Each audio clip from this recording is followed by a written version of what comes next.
그 영광을 찬송하게 하려 하심이라. 아멘. 우리 좌우에 계신 분들과 이렇게 인사하면 좋겠습니다. 당신에게 소망이 있대요. 네.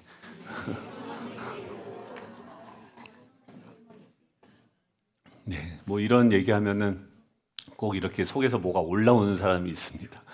소망은 무슨 얼어 죽을 소망인가? 왜냐하면 우리가 사는 이 현실이 너무나도 사실 소망을 품기가 쉽지 않습니다. 근데 지금 바울이 어떤 상황에서 이 에베소서를 쓰고 있냐면 감옥에 있어요. 감옥에 갇혀 있고 본인이 잘못해서 감옥에 간 것도 아니고 복음을 전하다가 감옥에 들어갔고 지금 온몸은 지금 그냥 신음소리가 나요. 두드려 막 몇 번을 매를 맞고 낮에 맞았던 그 상처 부위가 움직일 때마다 자연스럽게 신음소리가 나올 정도로 고통과 그 아픔들이 있습니다. 온몸이 그 매를 맞은 것에 오는 그 열이 나고 있는데 또 신부는 지금 죄수의 신분으로 갇혀서 자유를 지금 속박당한 그런 상황인데 지금 바울이 지금 에베소서를 기록하면서 교회가 뭔가, 교회의 영광이 무엇인가를 이야기하면서 1장에서 무엇을 얘기하고 있습니까? 우리에게 소망을 이야기하고 있다라고 하는 것입니다. 어떻게 이 바울은 그 감옥에 gat혀서 온몸이 성하지도 않고 지금 누가 봐도 너무 억울한 상황 아닙니까? 그런 상황에서도 소망을 노래하고 또 그 소망을 우리에게 감히 가져 이미 너희들에게 소망이 있다라고 이야기하는지 우리 8주에 걸쳐서 한번 살펴보려고 합니다.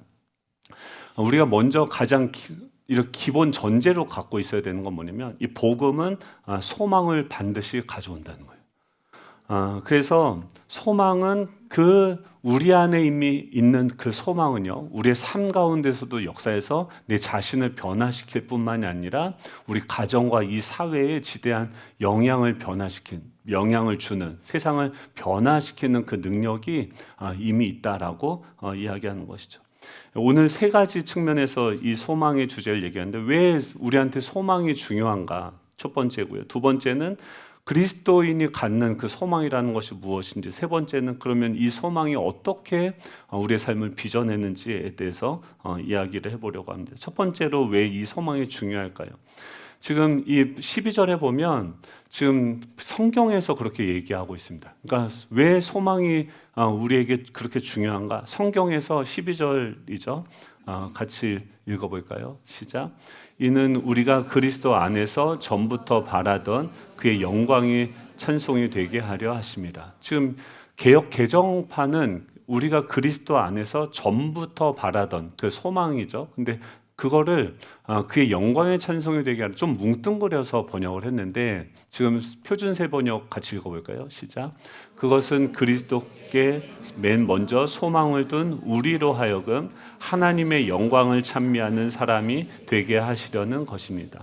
지금 우리를 지금 뭐라고 수식하고 있냐면 그리스도께 맨 먼저 소망을 둔 우리다. 그러니까 그리스도인은 정체성이 어떤 거냐면 그리스도께 가장 먼저 소망을 둔 사람들이다. 쉬운 성경은 좀 더 명확하게 번역을 했는데 그리스도 안에서 첫 소망을 가진 우리들. 그러니까 즉 우리라고 하는 그 정체성을 생각했을 때, 내 자신을 생각했을 때 이미 그것은 무엇을 전제로 하고 있냐면 소망을 가지고 있다. 즉 그리스도인이라고 한다면 이미지가 있죠. 소망이 없으면 당신은 지금 뭐라고 얘기합니까? 바울이 그리스도인이 아닐 수도 있다는 거예요.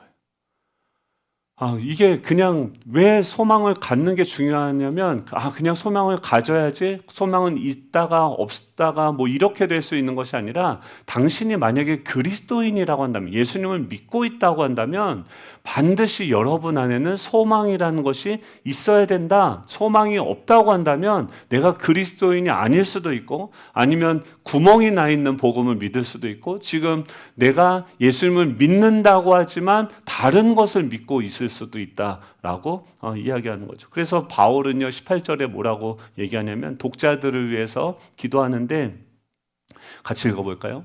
너희 마음의 눈을 밝히사 그의 부르심의 소망이 무엇이며 성도 안에서 그 기업의 영광의 풍성함이 무엇인지 지금 바울이 그 감옥 안에서 에베소 교인들을 위해서 기도하면서 뭘 기도하냐면 하나님께서 너희 마음의 눈을 밝혀주시기를 원한다. 그래서 그의 부르심의 소망, 그러니까 소망이 무엇인지를 너희들을 하나님께서 부르셨는데 그 부르심의 소망이 무엇인지, 또 성도 안에 있는 그 기업의 영광의 풍성함이 무엇인지를 너희들이 알기를 원한다라고 이야기하는 거죠. 그러면 거꾸로요. 바울은 지금 그 감옥 속에서도 어떻게 소망을 가지고 소망을 노래하고 있습니까? 지금 그 눈이 밝혀져 있는 거예요. 그래서 그 어둠이, 온통 어둠이 자기를 삼키려고 하는 그 상황 속에서도 이 마음의 눈을 밝힌다라고 하는 것은 마치 바울이 그 다메섹의 길을 가다가 갑자기 그 태양같이 빛나는 그 하나님의 지혜와 계시의 영이 임하여서 그 눈이 멀었던 것처럼, 이 세상을 바라보고 그 세상에 의해서 살아가던 그 눈이 멀고 그 마음의 눈이 밝아져서 그 어둠 가운데 살던 그 바울에게 새로운 소망의 빛이 비추어진 것처럼 지금 너희들에게도 내 안에 일어난 이 소망의 빛이 임한 것이 너희들에게도 동일하게 임하기를 원한다. 하나님, 정말 이 에베소 교인들에게도 마음의 눈이 밝혀질 수 있게 해주십시오. 그래서 내가 너무나도 분명하게 보고 있는 그 주님 안에 있는 소망이 무엇인지, 그 기업의 영광의 풍성함이 무엇인지를 저들도 알기를 원합니다. 내가 지금 이렇게 너희를 위해서 기도하고 있다라고 이야기하는 거죠. 지금 이 소망은요, 이 바울이 기독교인이라고 하면 반드시 갖고 있어야 되고, 내가 너희들을 위해서도 가장 먼저 계속해서 기도하고 있는 기도의 제목이다라고 이야기하고 있다는 것이죠. 여러분, 이 소망이라고 하는 것은요, 희망과 다르다라는 것입니다. 여러분, 희망은 무엇입니까? 이 일이 뭔가 일어나기를 확신하십니까? 물어보면 여러분, 어제 물어봤어야 되는데요. 어제 그쵸. 어제 너무 덥지 않았어요? 근데 그렇게 더운데 물어보는 거죠. 가을이 올 거를 희망. 그건 반드시 소망인가요? 반드시 옵니까? 가을이? 근데 세상이 미친 것 같아요. 안 올 것 같이 더워요.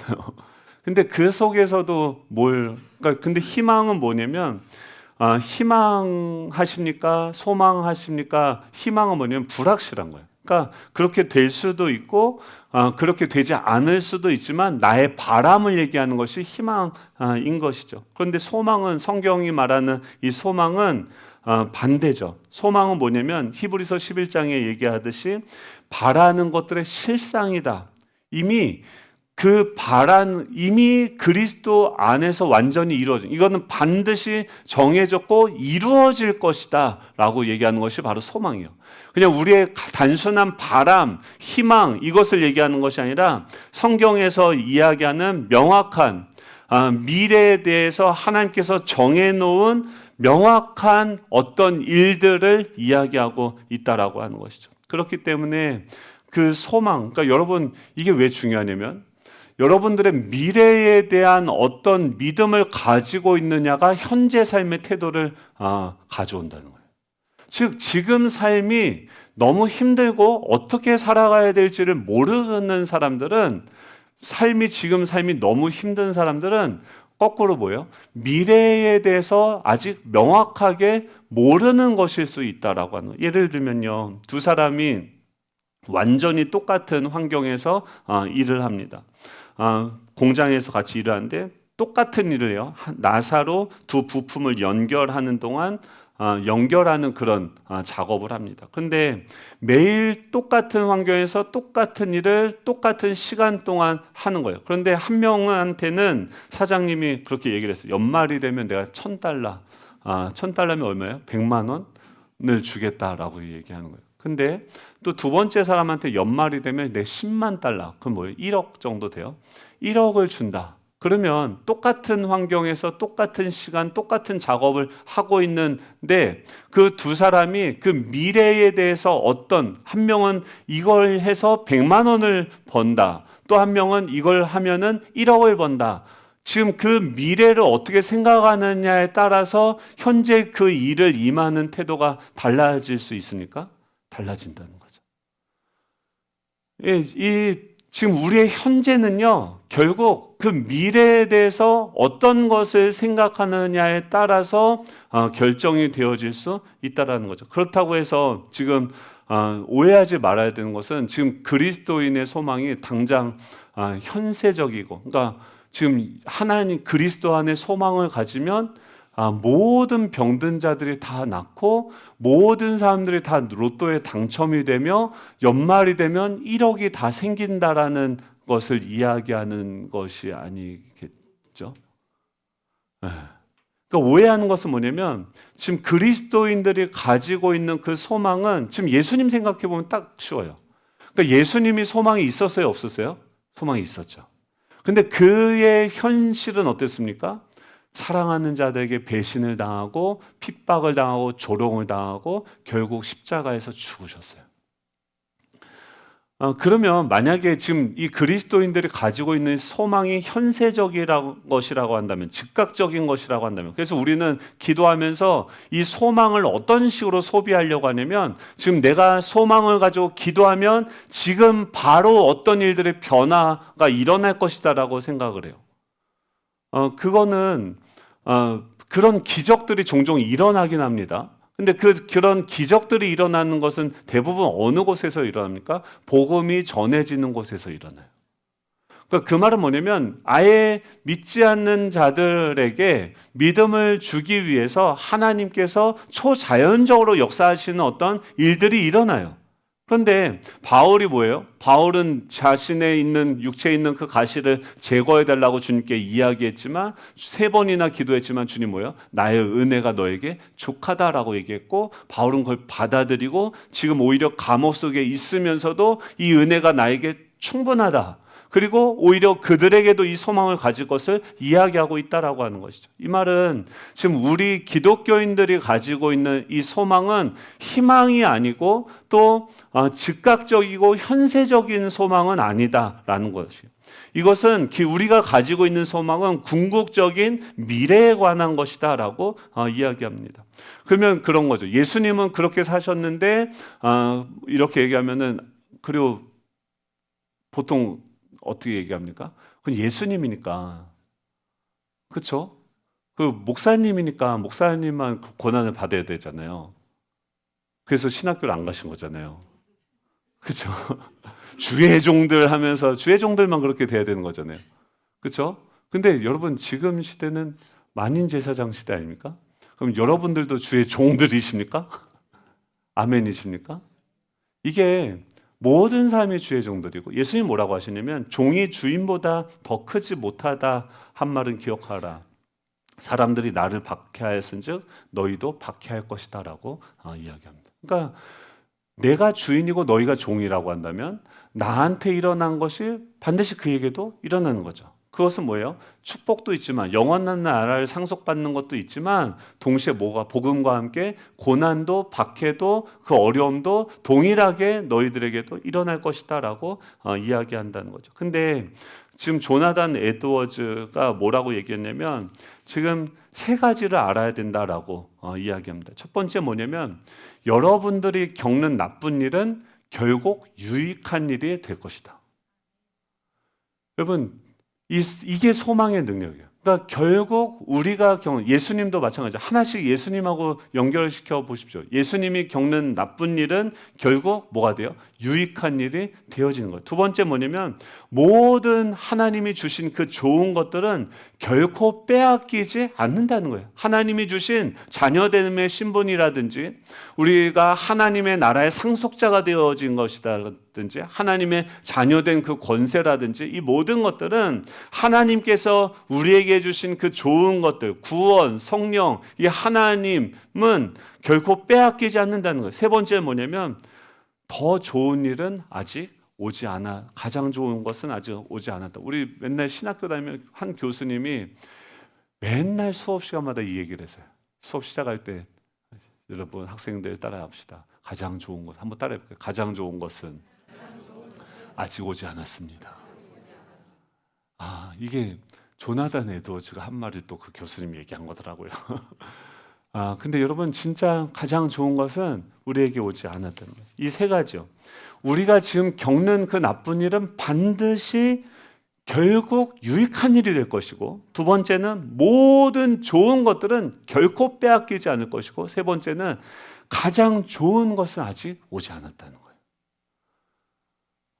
여러분 예수님도 마찬가지죠. 십자가에 못 박힌 것은 너무나도 끔찍하고 그 안에 뭐가 있었습니까? 혼란이 있고 고통이 가득했죠. 근데 하나님은 어떻게 합니까? 지금 그 끔찍한 일을 지금 예수님과 제자들이 처음에 그 십자가를 경험했을 때, 그랬을까요? 예수님이 가볍고 편안하면서, 야, 나 이제 내일 십자가에 달려 죽잖아. 그러니까, 우리 사흘 만에 부활하니까 괜찮아. 걱정하지 말고 그때 지나가면 우리 보자, 또 보자, 하이파이, 뭐 이빠이로 이렇게 예수님이 했습니까? 아니에요. 그 예수님이 겪으신 그 고난과 그 고통은 실제로 끔찍한 일이었고 그 안에는 혼란과 고통이 가득했다는 거예요. 근데 그런데 그것이 결국 무엇으로 바뀝니까? 하나님 가장 우리에게 유익한 일로 변화되어지는 역사가 나타난다는 거죠. 결국 우리 그리스도인들이 가지고 있는 이 소망이라는 것은 그냥 만사형통하는, 기도만 하면 모든 것들이 다 이루어지는 그것이 아니라는 거죠. 지금 우리가 가진 그 소망은 궁극적인 미래에 관한 것이고, 또 아직 그 가장 좋은 것은 아직 오지 않았고, 결국 모든 것이 유익한 일이 될 것이다라는 것을 보장하는 하나님의 정하신 소망이라는 거예요. 지금 내가 간절히 바라는 것을 얻게 될 것을 우리는 깨닫게 되는 거죠. 그게 당장 지금 모든 것을 얻는 건 아닐지라도 지금 그리스도 안에서 그것이 궁극적인 미래의 완성이 되어진 것처럼 우리 삶에도 지금 이 사도 바울이 감옥에 갇혀서 지금 내일 죽을지도 모르고 지금 끔찍한 이 고난과 어려움들이 내 삶에 오게 되겠지만, 지금 경험하고 있지만 이건 반드시 유익한 일이 되어질 것이고, 가장 좋은 건 빼앗기지 않을 거고, 그리스도 안에서 가장 좋은 건 아직 오지도 않았구나, 이것을 바라보면서 마치 태양빛이 비치는 것처럼 이 소망은 우리로 하여금 다시 일어날 수 있는, 다시 하나님의 나라를 꿈꾸고 바라볼 수 있는 궁극적인 미래를 향하게 하는 그 소망이라고 하는 것이죠. 여러분, 이 소망은 무엇인가? 여러분, 세상 사람들은 소망이 있습니까? 세상 사람들이 지금 믿고 있는 것은 무엇입니까? 그 기초 전제가 뭐냐면 진화론이고 빅뱅이죠. 젊은 사람들 보면서 그래요. 야, 너는 꿈도 없고 희망도 없냐? 요즘 젊은이들이 어때요? 열심히 노력해서 뭔가 일을 하죠. 그러면 그건 잘못된 거예요? 똑똑한 거예요? 이게 어른들은 어떻게 생각하냐면 잘못된 거라고 생각해요. 왜냐면 여러분들이 살던 시대는 어떤 시대였냐면 누구든지 열심히 노력하면 기회가 있고 성공하려는 우리나라가 성장하는 시기였어요. 근데 일본 가보니까요, 일본이 딱 우리나라 10년 앞이거든요. 벌써 이 시기를 지났어요. 그러니까 일본 사람들은 이미 뭐 추격주자가 우린 대한민국이었죠. 그래서 대한민국이 이제 전자 뭐 여러 부분에서 두각을 나타내고, 일본은 이제 대기업이 뭐 그렇게 막 성장하는 것들이 이제 다 없어요. 다 뭐냐면 쇠퇴기고 축소기예요. 우리나라도 이제 그 시기에 지금 진입했다라고 이야기를 하고 있는데, 그렇게 되다 보니까 일본의 빈민들이 얼마나 많은지 모릅니다. 이미 세상이요 양극화가 되어졌어요. 돈 있는 사람들, 기업 있는 사람들은 아주 여유롭게 살고, 대부분의 일반 서민들은 가난하게 살아서 이 중간의 중산층들이 없어지고, 이 태어나서 부모나 누구의 도움이 없이는 이 위로 점프할 수 있는 사다리가 이미 끊어진 시대를 이미 살았고, 인구 절벽을 살았고, 부동산 거품 다 사라졌고, 지금은 어떻습니까? 이미 그것이 현재화가 돼서 그 사람들은 그냥 주어진 현실에 대해서 그냥 한 달 일해서 벌면은 그러니까 현세만 살아가는 거예요. 이걸 가지고 지금 우리 다음 세대들에 대해서 미래지향적이고 그렇게 꿈을 꾸고 뭔가 열심히 살아서 집 한 칸 늘리고 뭐 집을 근데 한번 생각해 보세요. 집 살 수 있어요? 인석을 할 수 있습니까? 이게 쉽지 않아요. 그러니까 이게 그렇게 가볍게 다음 세대들을 뭐라고 할 일이 아니라는 거예요. 근데 지금 그 이면에 그렇다고 한다면 지금 그래서 이 세상은 소망이 있는가? 지금 세상이요.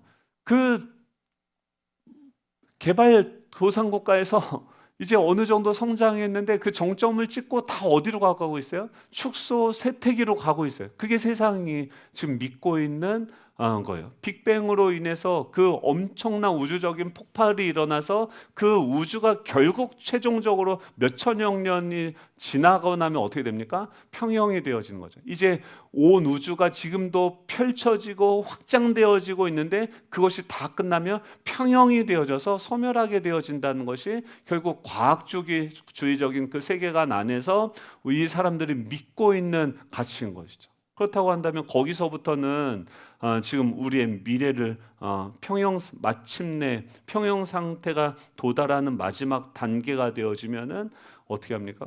그때가 이르기 전에 이미 수천만 년 전에 인류는 이미 사라질 것이고 그렇기 때문에 요즘 젊은이들은 아무 생각이 없는 것이 아니라 지금 결국 지금 세상이 믿고 있는 그 가치관에 의하면 이 세상은 그냥 다 궁극적인 의미가 없는 일시적인 불꽃에 불과하다는 거예요. 어차피 모든 것이 다 소멸되고 잊혀질 것이므로 삶의 목적이나 도덕적인 가치에 대한 회의감과 뭐 이거 열심히 해서 뭐예요? 어차피 죽으면 다 소멸하고 사라지는 건데 왜 그렇게 아둥바둥 열심히 살아야 돼요? 그래서 그 사람들은 지금 뭘 해야 되냐면 지금 내가 하루를 살아가는 나의 삶의 소소한 의미를 만들어내야 되는 그 숙제를 갖고 살아가는 거예요. 지금 이 허무하고 그냥 소멸할 그 세상 가운데 나는 우연히 태어났기 때문에 나는 이 무의미해 보이는 이 삶을 어떻게 하면 의미 있게 해서 그래서 맨날 뭐 하냐면 그 뭐 김치찌개 하나 나와도 그걸 막 찍어요. 뭐 맛있는 거 보면 맨날 일상을 기록해. 그래서 뭐예요? 아주 소소한 것도 감사하고 기뻐하면서 거기서부터 내가 삶의 어떤 의미를 굳이 꾸역꾸역 찾아내야지만 내가 살아갈 힘을 얻는. 근데 만약에 그것마저 사라지면 어떻게 합니까?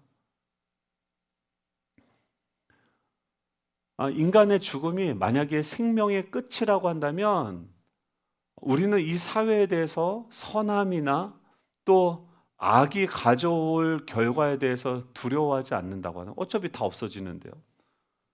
예. 나는 지금 어떻게 살아가야 되는지 그 질문에 대해서 대답은 간단해요. 소멸하죠. 근데 그것에 대해서 너무 간단한 대답을 직면하기는 어렵기 때문에 사람들은 어떻게 합니까? 그냥 하루하루 진지하지 않게 그냥 건성건성 살아가기를 선택하는 거예요. 여러분, 그게 요즘 젊은이들이 선택하는 삶의 스타일이에요. 여러분, 요즘 애들 수학 문제 풀어보셨어요? 시험 공부하는 거 책들 보셨어요? 여러분, 하나도 못 풉니다. 얘네들 바보가 아니라 정말 세상이 믿고 있고 철저하게 고민하고 생각하는 것들이 그렇게 허무주의로 갈 수밖에 없는 것들을 그들은 교육받고 있고 세상이 결국 그렇게 되는 거잖아요. 진화론대로 하면 빅뱅 이론대로 하면 그렇게 되는 거잖아요. 그럼 그 속에서 우리는 어떤 스탠스를 가지고 어떻게 살아가야 될지를 고민하고 있다는 거죠. 그러면 이것은 어떤 결과를 갖고 오게 됩니까? 허무주의.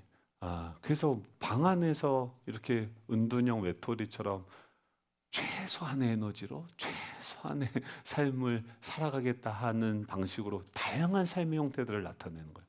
여러분, 지금 우리가 이 복음을 전해야 할 그 대상들이 생각보다 훨씬 더 복잡하고 다양한 것을 믿는 시대를 우리는 살아가고 있다는 것을 우리가 먼저 자각해야 된다라고 하는 것이죠.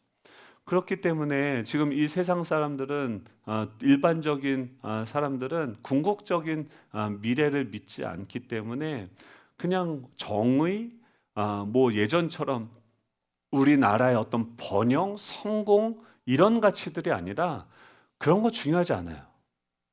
정치적인 선택도 뭐가 중요하냐면 지금 당장 나한테 무엇이 이익이 되는지만 중요하죠. 현실적이며 실리주의적인 것들을 선택하게 되어 있는 거죠. 왜 우리는 그러면서도 어떤 사람들은 뭐 옳고 그름을 따지고 정의를 수호해야 된다고 믿는데 사실 이게 모순이 되어지는 거죠.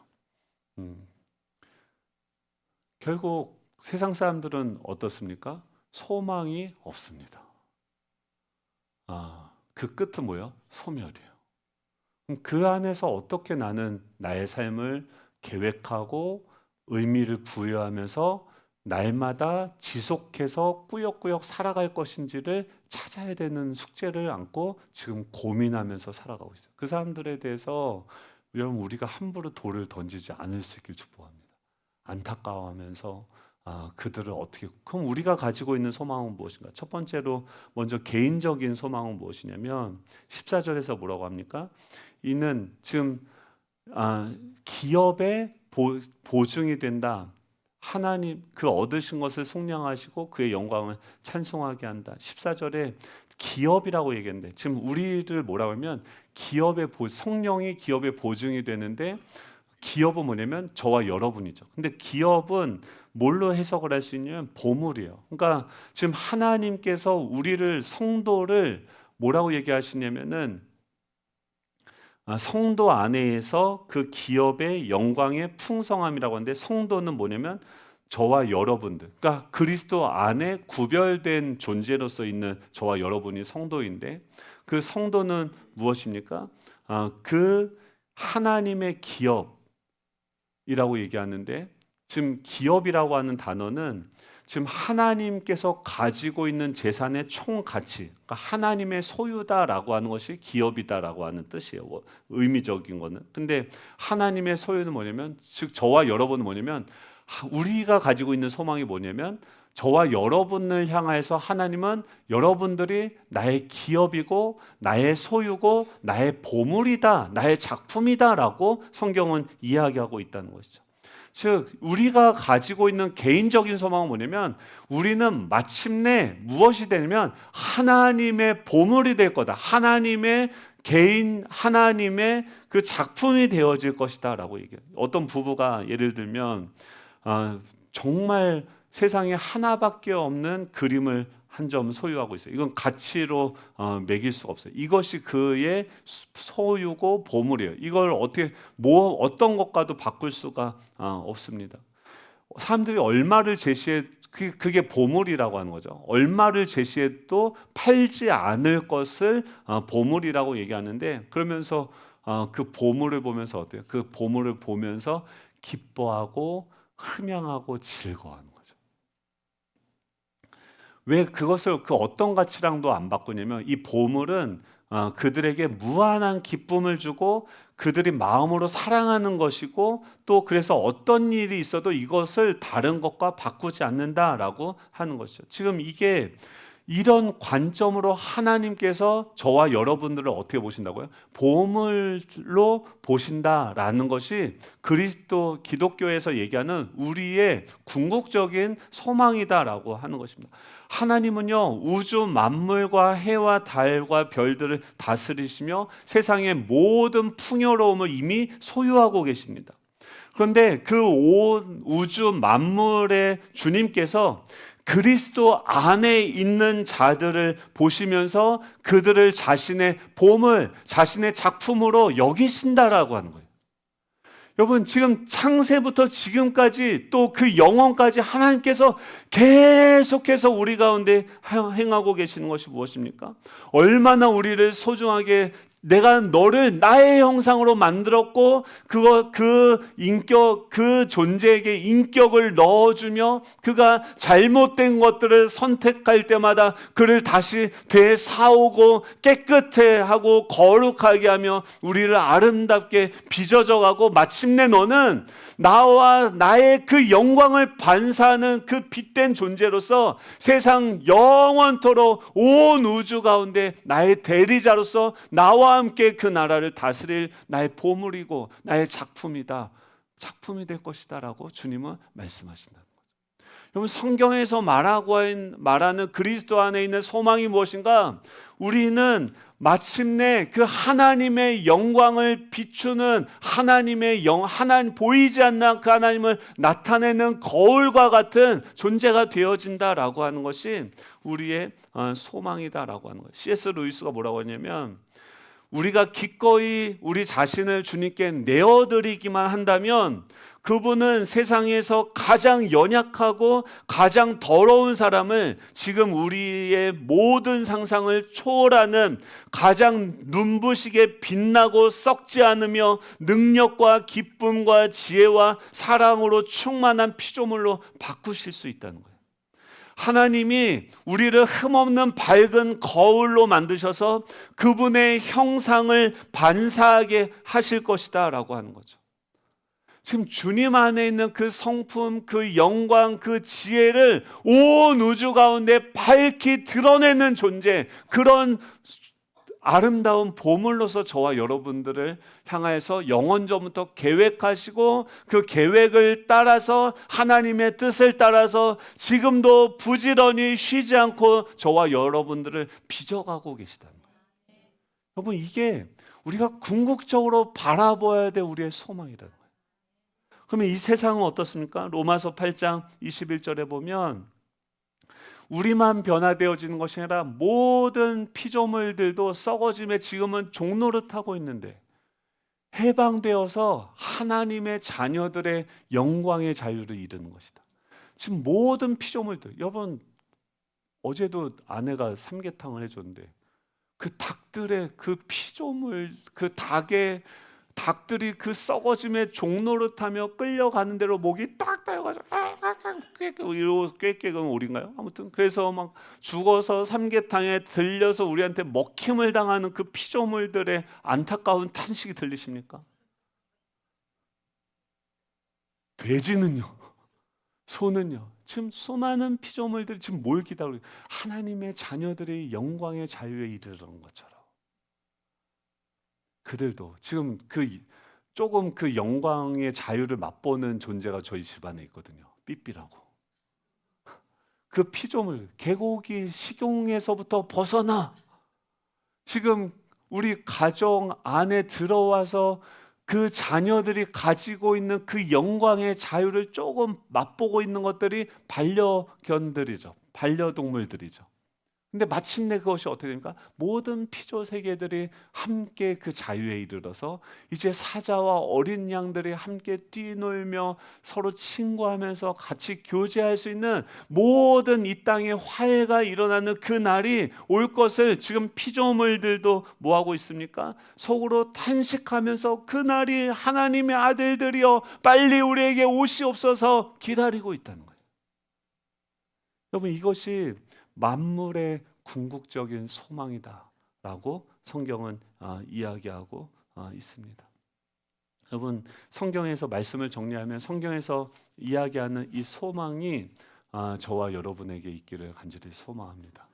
여러분, 이 소망은 어떻게 우리에게 주어졌는가? 내가 소망을 가지려고 애를 쓰는 것이 아니라 예수 그리스도가 우리를 대신해서 그 절망을, 소망을, 그 안에 있는 것들을 다 빼앗기심으로 말미암아서 하나님께서 우리에게 어떻게 해주셨어요? 그 소망을 허락해 주신 줄로 믿습니다. 베드로전서 2장 10절에 뭐라고 얘기하면 예수님께서 십자가에서 하나님에게 완전히 거절당하고 버림을 당하셨죠. 그것으로 말미암아서 우리가 버림받고 절망하고 우리가 그냥 소멸되어져야 되는 그 우리 인생의 그 모든 것들을 주님께서 담당하심을 우리에게 뭐가 생겼습니까?